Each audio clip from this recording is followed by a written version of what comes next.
So what's the purpose of sketching? For me, it's simply the fastest way to get ideas from my mind onto something tangible that I can look through and I can evaluate at a later stage. Now for some of us, that's using a physical piece of paper and a pen. For others, it might involve sketching digitally. Is one better than the other? Well, no. As long as it does what it's intended to do, as long as you manage to get the ideas out of here and onto something more useful, then it served its purpose. I think a key is using something you feel comfortable with. You don't want your process to be stagnated by struggling to work with something you find awkward. So whatever's familiar to you, please use that technique. Personally, I feel comfortable using my iPad with the Apple Pencil, so that's what I'm going to be using in this example.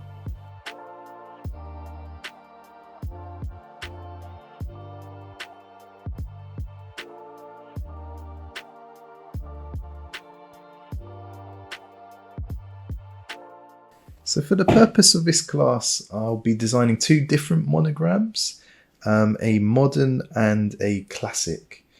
So I've actually already created these monograms for two of my clients, and that's because I wanted to show you the process for something I know was successful and has stood the test of time. Although that's cheating a little, because I know where I'm heading with this, hopefully it enables me to give you a more streamlined overview of the process without dwelling too long on the ideas that didn't work. We can focus on the ideas that did. So as you saw, I set up a nice grid for myself, zoom in, and I use the grid to some extent. This is using Adobe Sketch, but ultimately use whatever you're comfortable with. You can even use a physical pad and paper if you like, but the idea here is just to get your ideas out of your mind and onto some kind of medium as smoothly as possible. So use whatever you're comfortable with, don't set yourself limits, and enjoy the process. So hopefully you're armed with some ideas taken from the inspiration phase, and here we're just trying to test out how we might get these two characters to interact.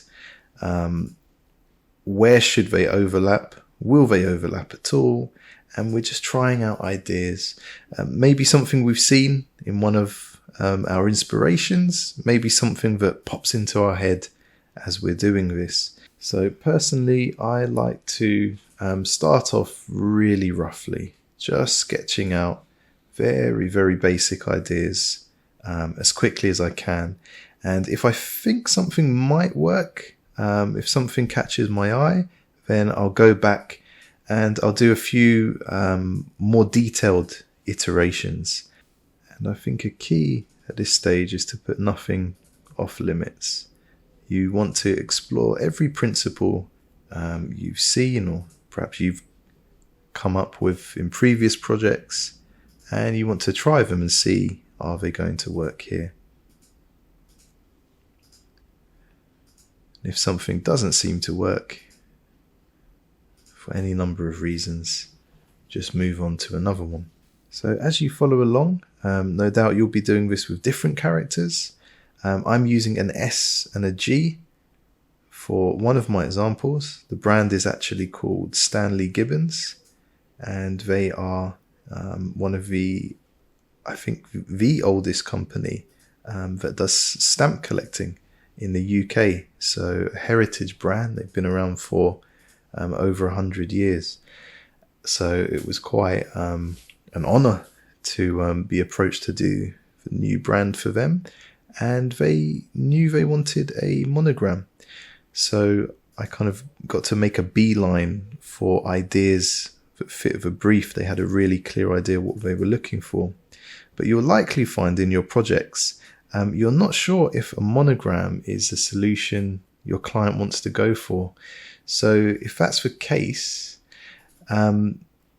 as you're sketching, perhaps some of your concepts would be monogram ideas and others might be something completely different. So, that's something to bear in mind it's rare that you know for sure this is the approach you're going to use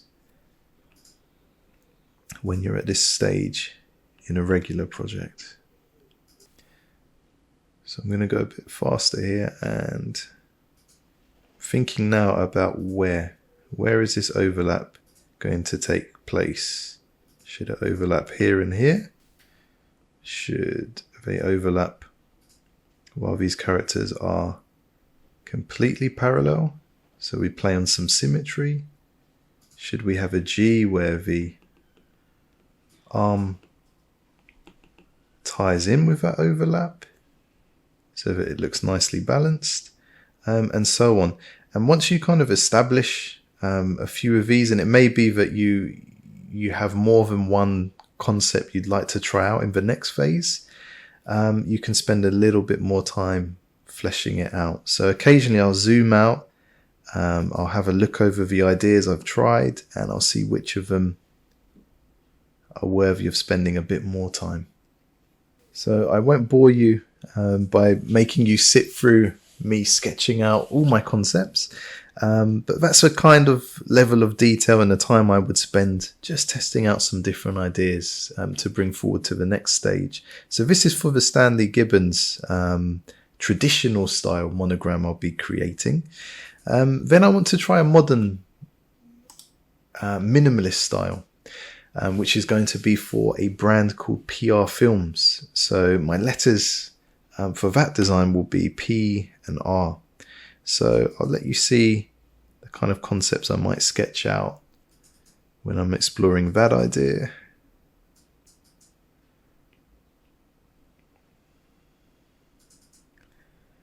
And again, we're just thinking very quickly about where that overlap might take place. Are the letters going to sit completely parallel? Will one sit above or to the left or right of the other? And so on.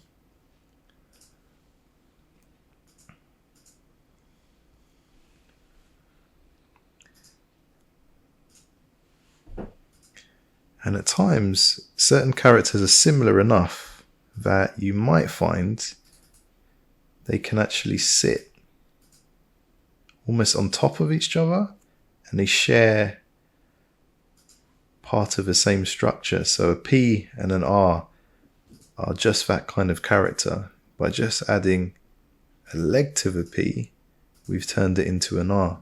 So that can give you some interesting possibilities. And of course, that just looks like an R. But if you add a different color to part of that, well, then you can begin to separate it, and it can be viewed as both a P and an R. So that can at times give you some possibilities.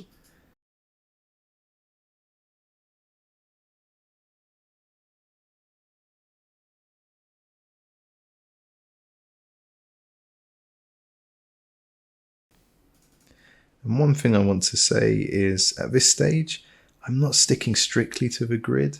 In some cases, it's helpful.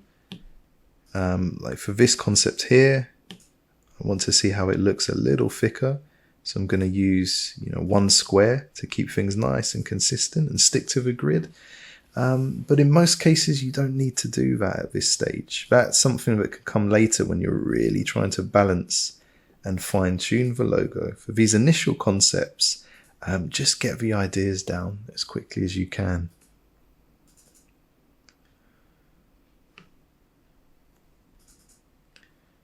Quite like that concept.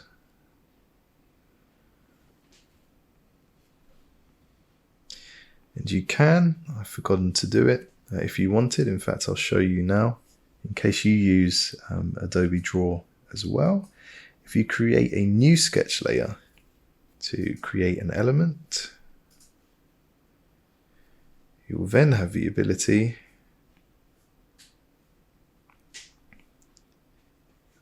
wow, that is extremely rough. To duplicate the layer.